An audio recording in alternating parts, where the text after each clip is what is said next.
Peleliu, September 15, 1944. Dawn breaks like fire over the coral ridges.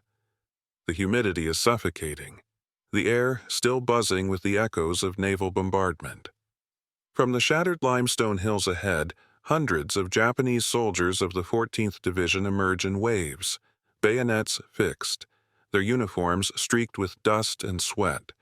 They charge uphill through the smoke, shouting, "Tano Heika Banzai!" Emperor's soldiers, fueled by belief that the Americans' semi-automatic toys jam in mud, that their rifles are fragile, that courage will outlast machinery. They believe this because that's what they've been told.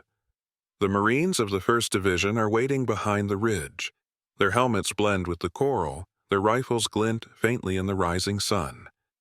The Japanese expect to hear sporadic bolt clicks, the rhythm of traditional rifle fire. What they hear instead is thunder. The first volley erupts, crack, crack, crack, crack, crack, crack, crack, crack. 8 rifles, firing in perfect mechanical rhythm, 8 M1 Garands cycling like piston engines. Empty brass rains across the coral. The sharp, metallic ping of the clips echoes after every burst, followed by the next wave of 8. The ridge becomes a metronome of death. In 10 seconds, an entire platoon collapses.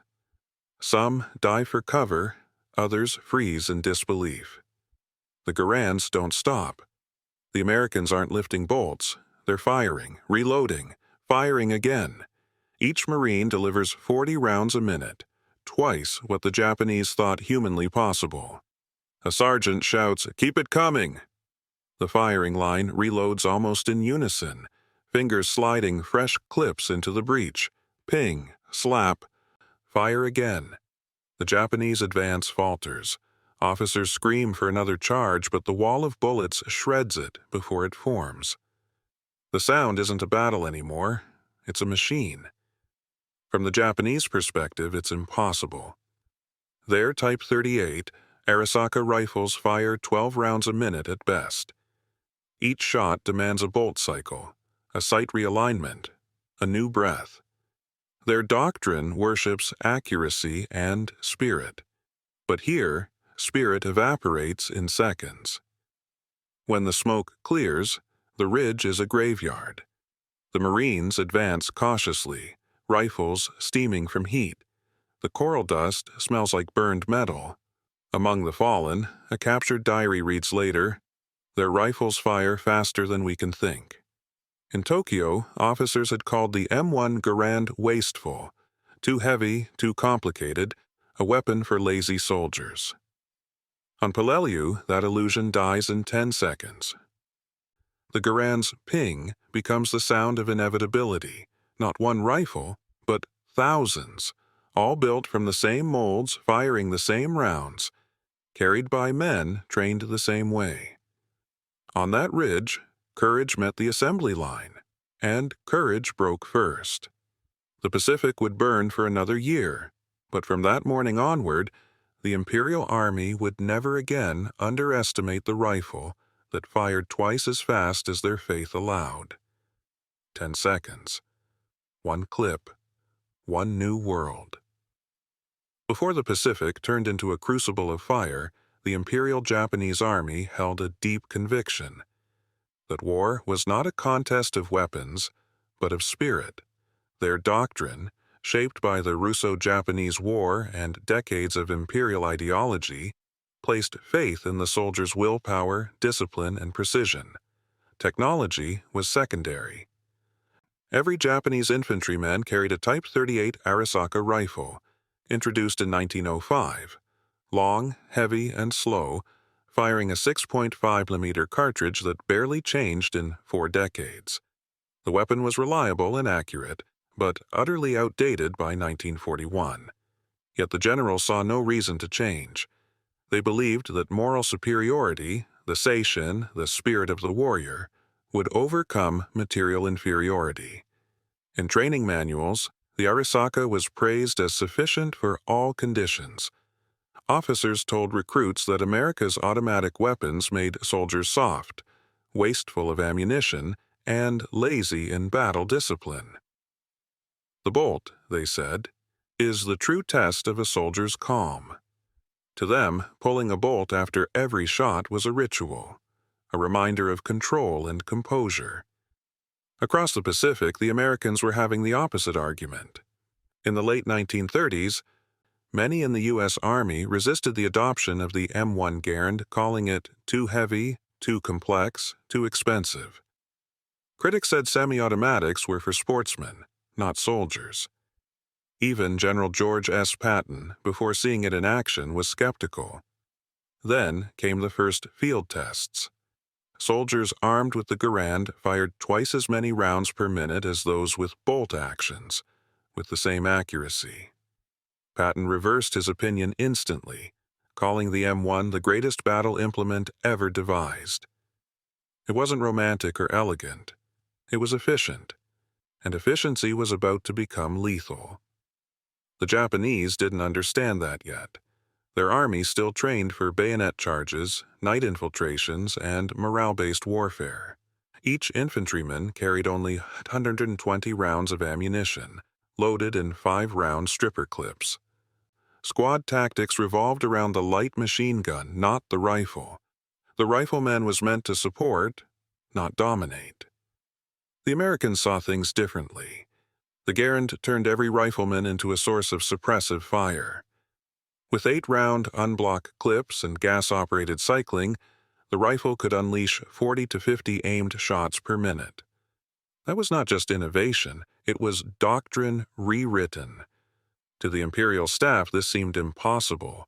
Reports from Guadalcanal describing automatic rifles were dismissed as exaggeration or cowardly excuses. A Japanese colonel even wrote, "The Americans must carry rifles that jam easily. Our men will use their skill to strike between their shots." That belief would die hard, and die often.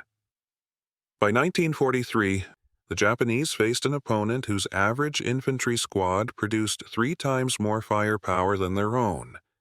But they didn't grasp that difference until they saw it, until they heard the steady thunder of semi-automatic fire, the ping of a spent clip, and the realization that no pause was coming. The old world's rhythm, fire, bolt, fire, was gone. The Americans had replaced it with a rhythm of industry. Fire, reload, advance. For the Japanese, the rifle was still a test of virtue. For the Americans, it was an equation.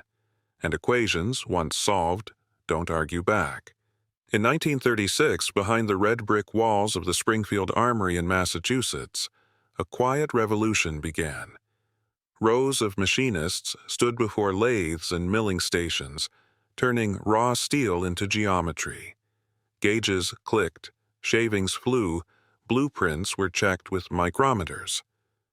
Every operation was timed, measured, repeatable. This wasn't gunsmithing anymore. It was industrial choreography. At the center of it all was a Canadian-born engineer named John Garand. He wasn't a soldier. He wasn't a general. He was a machine designer who believed that a rifle could function like a factory, self-powered, self-cycling, efficient. His dream was to build a rifle that eliminated the weakest point in combat, human rhythm.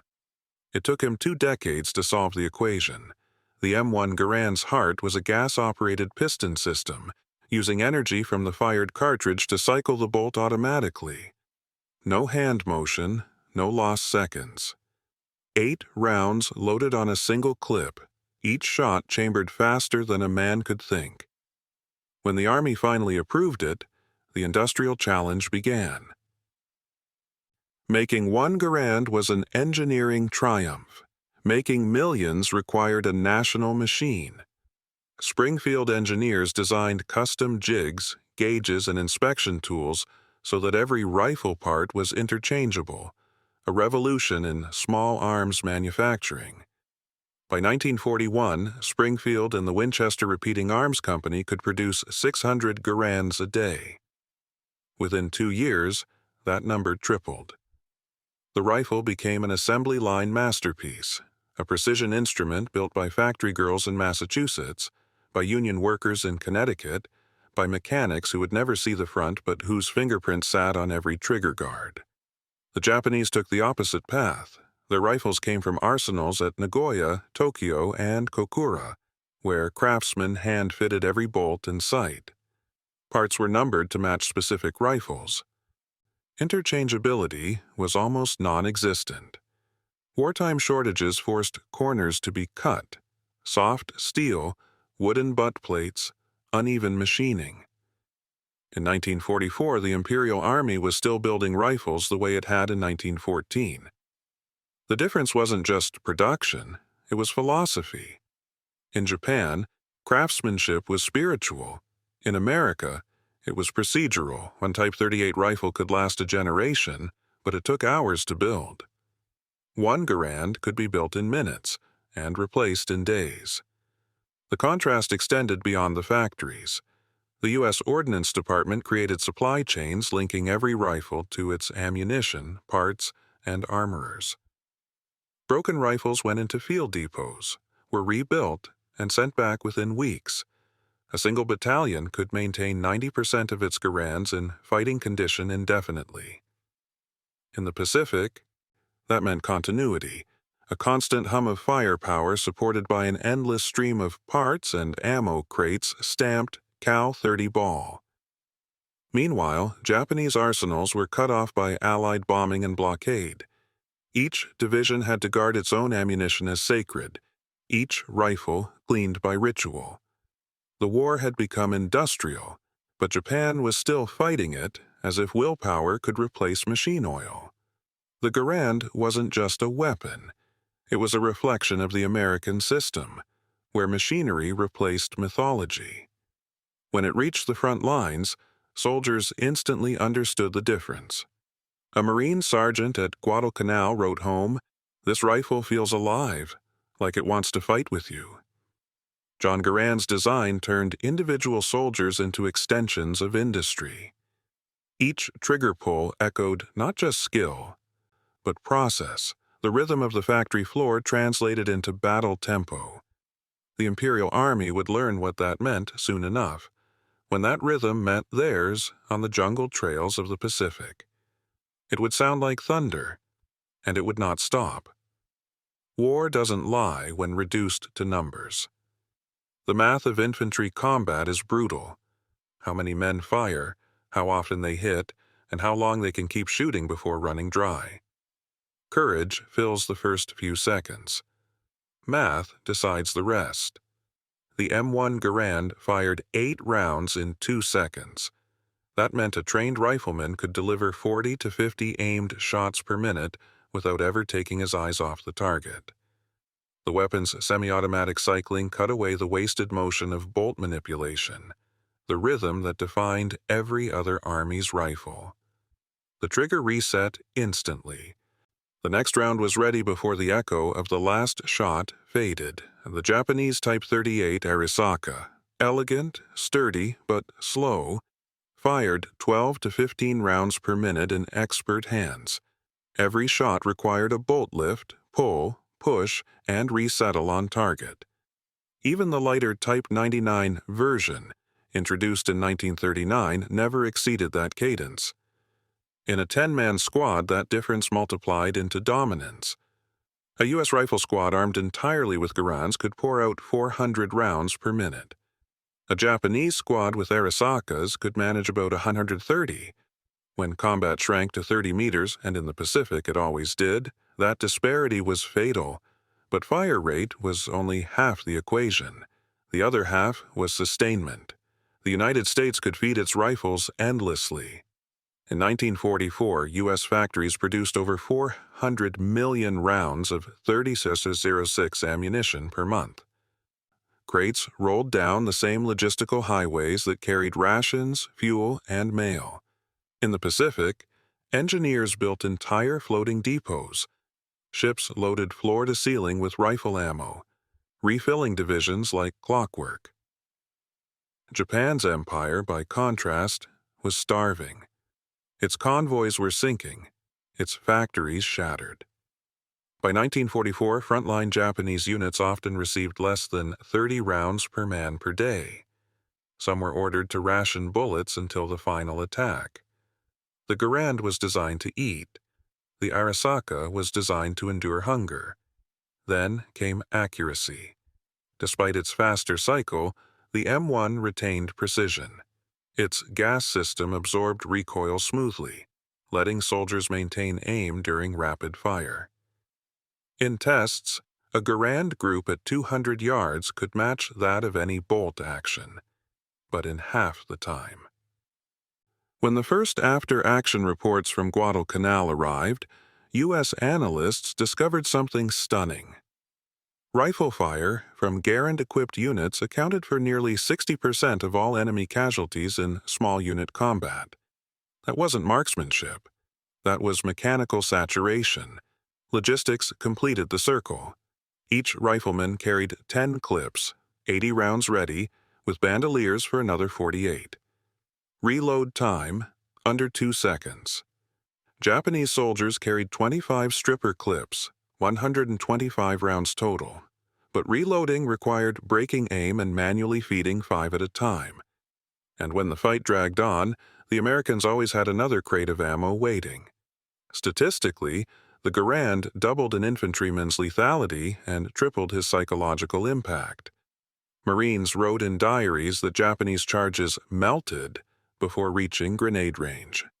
One officer called it the machine gun you could carry alone. By 1944, analysts calculated that the average U.S. rifle company produced 5 times more bullets per minute than a comparable Japanese unit. The math of courage had been replaced by the math of combustion. The imperial staff clung to old doctrine. Courage multiplied by morale equals victory. But numbers no longer cared. In the age of the M1 Garand, victory was measured in rounds per minute, barrels per factory, and refills per hour. Not courage per man, cartridges per minute. Not warrior's spirit, supply line's rhythm. That rhythm was about to echo from Guadalcanal to Okinawa, louder than any battle cry ever shouted. August 21, 1942. The banks of the Tenaru River, Guadalcanal. It's 2 hours before dawn, humid and black. The air thick with the smell of rotting palm leaves in the sea. The Marines of the 1st Battalion, 1st Marine Regiment, are dug into the sandy berms, rifles cradled in muddy hands. Across the river, unseen in the jungle, the Imperial Japanese Army's Ichiki detachment is assembling for a night attack. 900 men, fresh from Rabaul, ordered to drive the weak Americans into the sea. Colonel Ichiki, confident, tells his officers, "They are not real soldiers. One night and we will finish this." His troops whisper prayers to the Emperor. Each man carries a Type 38 Arisaka, fixed bayonet, 120 rounds. They expect to close the distance before the Americans reload even once. At Otuhunquok, a flare rises, lighting the palms in eerie white. Then, silence. The jungle holds its breath. The first Japanese wave steps into the open river mouth, shouting "Banzai" as the water churns around their legs. The Marines wait until the silhouettes are halfway across. Then every Garand on the line fires at once. The night detonates in thunder. Dozens of rifles, perfectly synchronized, spew flame.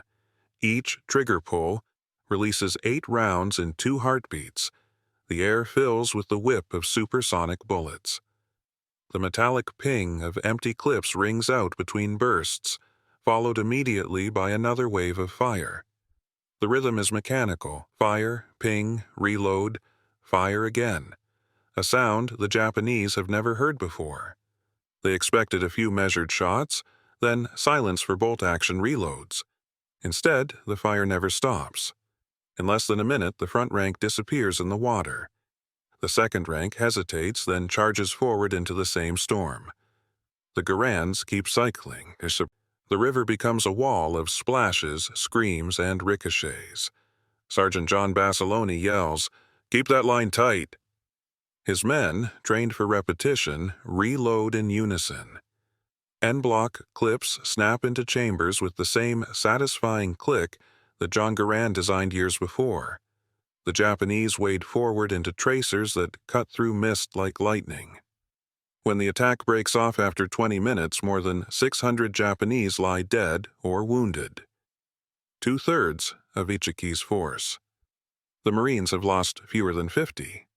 The survivors crawl back through the mangroves, stunned, muttering that the Americans' rifles are automatic. Captured diaries recovered later contain fragments of disbelief. They did not stop shooting. Another entry reads, "We fired and reloaded, but they fired again and again." In Tokyo, when the report reaches Imperial headquarters, diverse staff officers dismiss it as cowardice. "Impossible," one general says. "Their rifles cannot fire that fast." He orders the next division to attack more bravely. But courage cannot accelerate a bolt.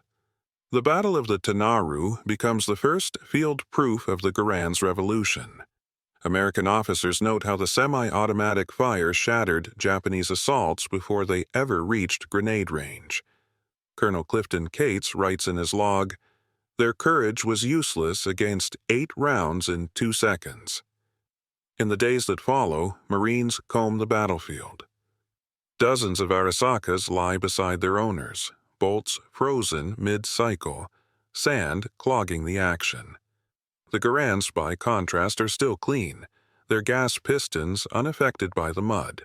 Mechanics check them, oil them, and hand them back, ready for the next battle. For the first time in modern warfare, a rifle had turned individual marksmanship into sustained firepower, the infantryman into an autonomous machine gun. The Japanese had marched into the river with confidence that spirit could beat steel. The river answered with math.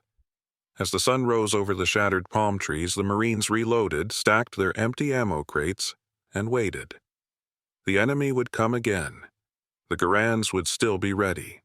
And every time that ping echoed across the jungle, it would mean the same thing: reload and resume the machine. By 1943, the myth of invincible spirit was colliding head-on with arithmetic. Japan's infantry doctrine, built on morale and momentum, had become a suicide note written in statistics. Every assault that reached American lines cost hundreds of men. Every success left no one alive to hold the ground. At Guadalcanal, the Ichiki detachment vanished in a single night. At Tarawa, 4,600 defenders died for 17 survivors. On Saipan, 3,000 men charged across open fields against rifles firing faster than they could count. Each time, the result was identical. Courage met firepower, and firepower didn't blink. The Imperial General Staff measured victory in sacrifice. The United States measured it in supply chains. The difference was fatal. A typical Japanese rifle company entered battle with 120 rounds per man, carried in cloth pouches. Ammunition resupply depended on runners under fire or on mules that never made it through the jungle. When those bullets were gone, the bayonet became doctrine again. The same charge that had worked in 1905 now met 8 semi-automatics per squad, each firing 5 times faster. Mathematically, the outcome wasn't war, it was evaporation. Every destroyed Japanese regiment took months to replace. The Imperial Army could train roughly 70,000 infantrymen a month in 1943. The U.S. Army trained 120,000 in the same period, fully equipped, fully fed, and backed by factories that never slept. Firepower per frontline soldier told the same story. By 1944, a U.S. infantry battalion could deliver over 1.2 million rounds per day when fully supplied. A comparable Japanese unit could sustain less than 200,000, mostly by light machine gun. The Garand had turned every rifleman into a light automatic weapon, and multiplied the battlefield's tempo until Japan's logistics simply couldn't breathe. The more they attacked, the faster they died. The faster they died, the fewer rifles fired back. The feedback loop was mechanical. By late 1944, entire divisions in the Marianas began combat at half strength. The 29th Division on Saipan entered with 13,000 men and lost 11,000 in 10 days, many to rifle fire before ever reaching grenade range. Officers who survived began to whisper the truth. Our soldiers run faster than our bullets. Meanwhile, the Garands' production curve rose like a factory whistle. By the end of 1944, 5.4 million rifles had rolled off American lines, each one identical, each one a moving part in a larger equation. Japanese factories, bombed and cut off, could barely maintain output. The Type 99 line at Nagoya ran out of steel, then out of electricity. By early 1945, rifle receivers were being milled by hand under candlelight. The war of spirit had become a war of shadows. The Imperial High Command responded with desperation, ordering massive night assaults, human wave attacks, one-way missions meant to overwhelm with emotion what they couldn't with metal. But the Garand made emotion obsolete. 8 shots, reload 8 more. Even in darkness, its rhythm never changed. At Peleliu and Okinawa, banzai charges were no longer tactics. They were statistical events, predictable in outcome. Marines would wait for the first shout, switch to rapid fire, and watch the math unfold. Each assault consumed an entire regiment. Each regiment erased months of training, fuel, and transport. The Imperial Army was burning manpower faster than Japan could draft it. Spirit had met the spreadsheet. By the end of 1944, analysts inside U.S. Army Ordnance wrote a single line that summarized the Pacific. Where the Arisaka relies on bravery, the Garand relies on repetition. And repetition had no limits. When the Garand's firing line met the last banzai at Okinawa, it wasn't courage that cracked, it was calculus. Burma, March 1944. The jungle is a green furnace. Wet, heat, leeches, and the constant buzz of insects around rotting foliage. This is the domain of Merrill's Marauders, the U.S. 5307th Composite Unit, deep behind Japanese lines. They're gaunt, fever-ridden, and half-starved, but their weapons gleam beneath the sweat. M1 Garands wrapped in oilcloth, barrels spotless despite the monsoon. Opposing them is the 18th Division of the Imperial Japanese Army, hardened veterans from China. Their commander, Lieutenant General Mutaguchi, calls the Americans soft soldiers dependent on machinery. His officers repeat the old promise, their rifles will jam in the jungle, the humidity will make them useless. But the Garand doesn't jam. It thrives. When the first contact comes, it happens on a narrow trail outside Myitkyina. Japanese scouts creep forward in the mist, moving silently between bamboo trunks. A Garand rifleman on point catches movement, flickers of khaki among the ferns, and squeezes the trigger. The rifle barks once, cycles itself, and fires again. 8 shots in under 3 seconds. The jungle echoes with its distinct rhythm. Crack, crack, crack, crack, crack, crack, crack, crack. Then the metallic ping rings like a bell, followed by the sharp click of a new clip slamming home. The next squad joins in, and the forest comes alive with flashes. The Japanese return fire with their Arisakas. Each shot is slow, deliberate. A single crack every few seconds. Their bayonets glint between bursts of smoke. But the Americans don't give them space to advance. They fire continuously, rotating magazines, trading sectors. The Garands eat through ammunition like machines designed for it, which they are. When the shooting stops, 27 Japanese soldiers lie motionless. The Marauders have lost 2 men. The enemy retreats, leaving Arisakas jammed with mud and warped from moisture. A British liaison officer observing the fight writes later, "That rifle turns a man into a section." Word spreads quickly among Japanese patrols. They begin referring to the new sound, the 8-shot demon. Prisoners report morale collapsing when they hear it. The Americans shoot without rest, one confesses. They do not stop for breath. In the weeks that follow, the Garand becomes the cornerstone of the marauders' survival. They fight through mountain passes and rice paddies, always outnumbered, never outgunned. The rifle's gas piston shrugs off humidity that clogs every other mechanism. When parts corrode, replacements come by airdrop. Japanese commanders send scouts to capture one intact, hoping to reverse engineer it. They manage to seize a damaged specimen near Kameing, but engineers back in Rangoon can't reproduce its precision machining. "We could copy it," one technician admits, "if we had their factories." They don't. The contrast becomes painfully clear during the siege of Mitkaina airfield. Japanese defenders use their Arisakas as sniper rifles, single, deliberate shots. The American advance is a wave of semi-automatic fire. Each squad fires in rhythm. 8 shots, reload, 8 more. The enemy's firing line sounds sporadic, human. The American one sounds industrial, inhumanly steady. By June, when the Japanese garrison finally breaks, surviving officers record their astonishment. One diary reads, "We believed their strength was in machines. We were wrong. Their strength is in men with machines." Burma proves that the Garand's lethality isn't just in its mechanics, it's in its endurance. Mud, rain, or exhaustion mean nothing. The rifle keeps its promise. In a theater defined by attrition and disease, the Americans have something Japan's soldiers can't manufacture: consistency.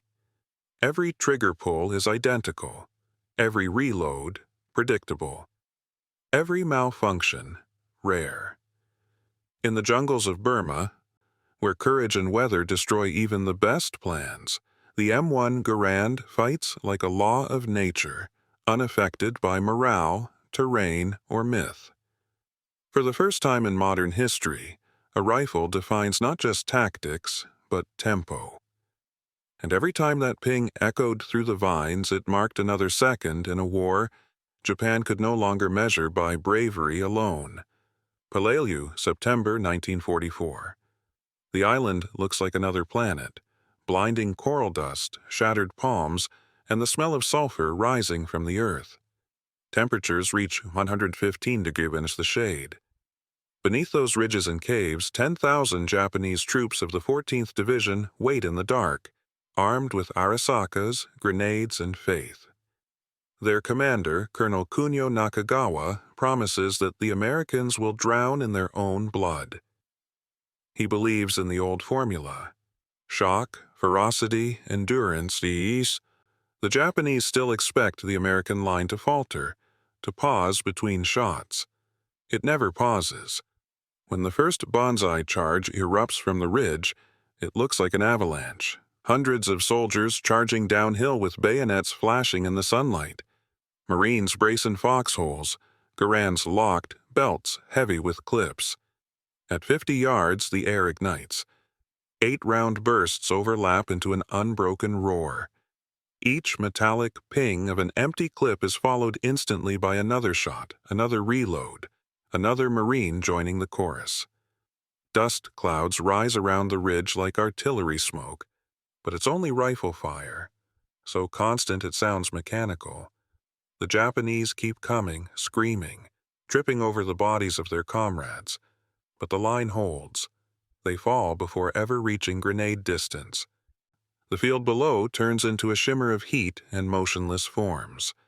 A Japanese lieutenant who survives the assault writes later in his diary, "They fired faster than we could pray."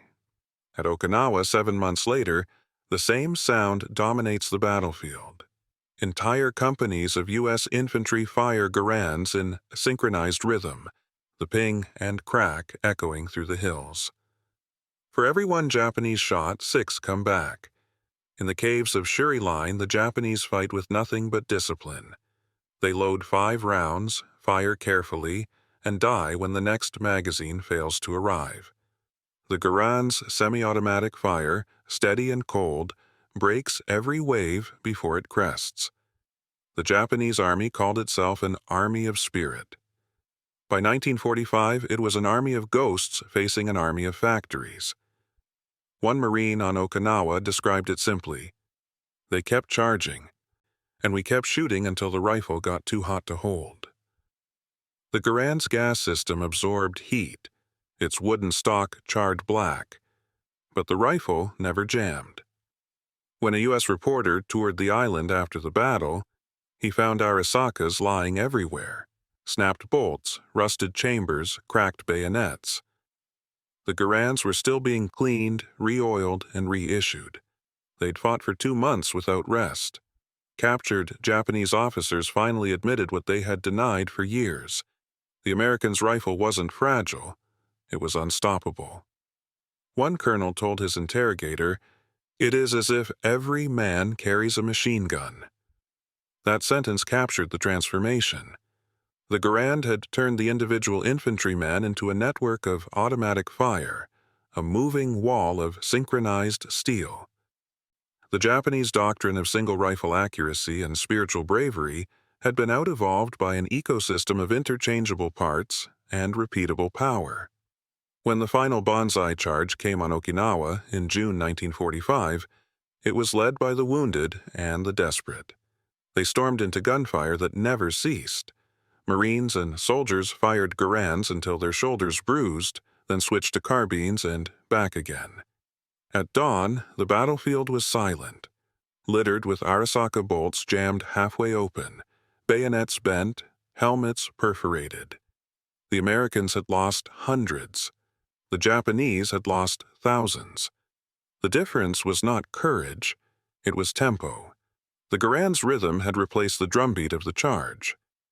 Its ping had become the punctuation mark of modern war, the sound that ended the age of the bolt-action rifle and the illusion that bravery could outrun bullets.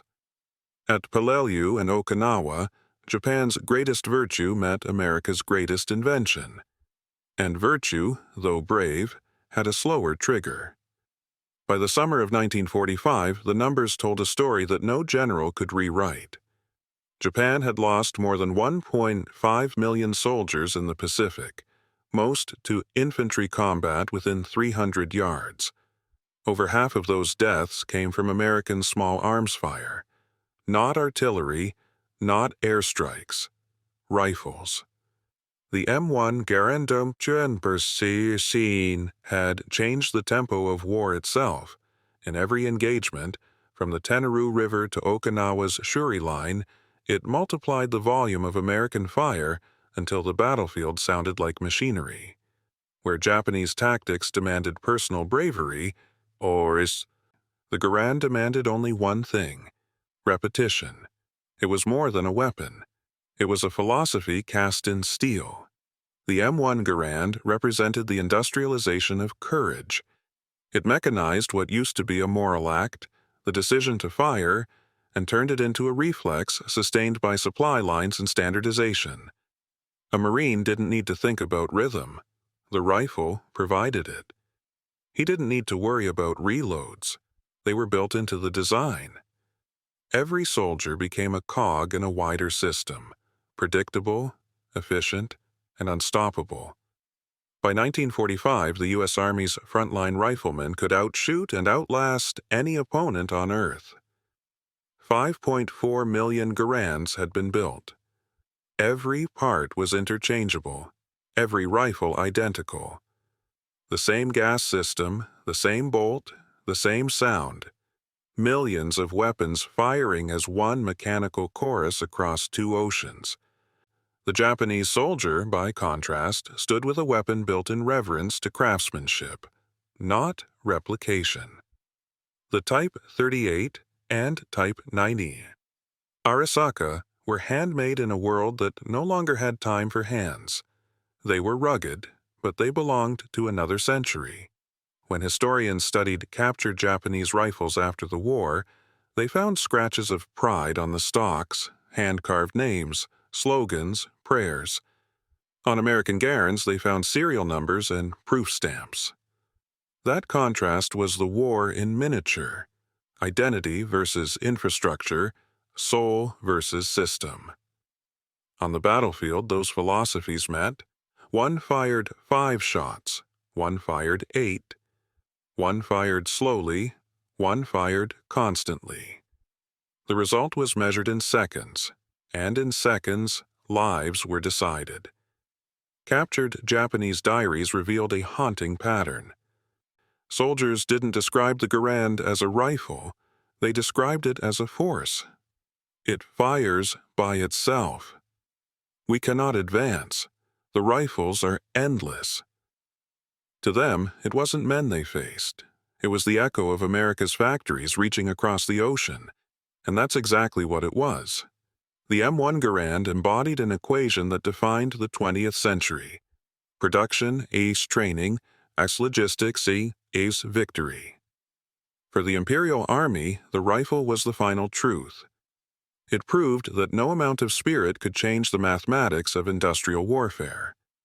That the age of the samurai charge had ended, not with dishonor, but with obsolescence. When the war ended, U.S. survey teams found caches of unused Arisakas, still greased and packed in crates, too slow to change the outcome. The men who had built them had done their jobs faithfully, but faith could no longer compete with a factory schedule. The Garand became more than a weapon of victory. It became the sound of a new world. Every metallic ping was a reminder. The line between courage and calculation had vanished. The rifle didn't make soldiers braver. It made bravery efficient. And efficiency in 1945 ruled the world. The war in the Pacific ended not with a sword, but with a sound.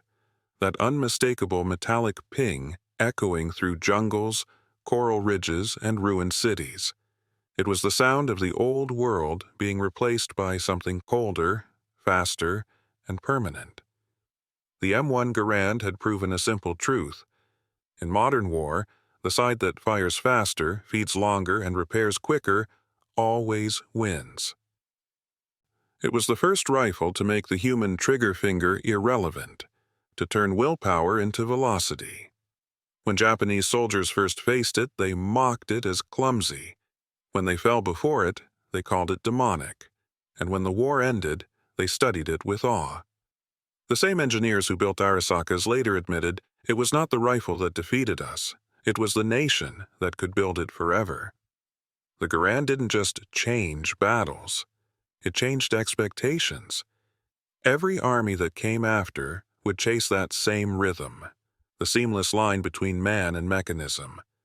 But the story doesn't end with 8 rounds and a ping. As the smoke cleared and the factories kept running, a new generation of weapons was already emerging. Shorter barrels, faster bursts, urban combat instead of ridgelines, a new math of destruction. In the alleys of Stalingrad, the ruins of Manila, and the streets of Berlin, submachine guns had whispered the next equation. Rate of fire would no longer be measured in dozens per minute, but in hundreds. The Garand had mechanized courage. The next wave would automate chaos.